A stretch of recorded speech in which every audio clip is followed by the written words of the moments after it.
Muhammadiyah Bali mulai mengirim bantuan berupa uang, pakaian layak pakai, dan juga relawan ke wilayah bencana banjir bandang Kota Bima, Nusa Tenggara Barat. Pengiriman bantuan akan dilakukan secara bertahap, termasuk untuk pemulihan kota yang rusak akibat banjir bandang.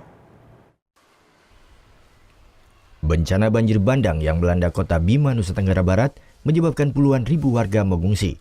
Untuk meringankan derita warga Bima, Muhammadiyah Disaster Management Center Bali bersama Lazismu akan mengirimkan bantuan berupa pakaian layak pakai, selimut, dan kebutuhan mendesak lainnya. MDMC Bali juga akan memberangkatkan 2 relawan Selasa pagi yang akan membantu penanganan korban bencana banjir bandang. Untuk uang tunai sampai saat ini sudah terkumpul 10 juta rupiah dan akan segera disalurkan oleh tim relawan.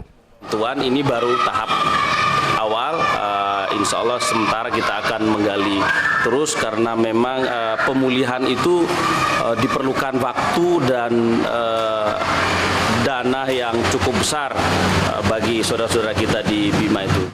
Ratusan potong pakaian layak pakai dan bantuan lainnya akan dikirimkan melalui kargo untuk dikumpulkan di Pusat Bantuan Banjir Kota Bima.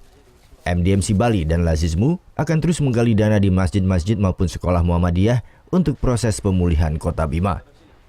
Muhammad Hasanuddin melaporkan untuk NET. Thank you. Udah selesai nonton beritanya? Jangan pergi dulu dong. Subscribe dulu dan nonton tayangan lainnya di sini.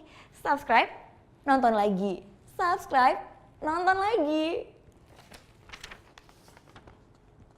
Kak.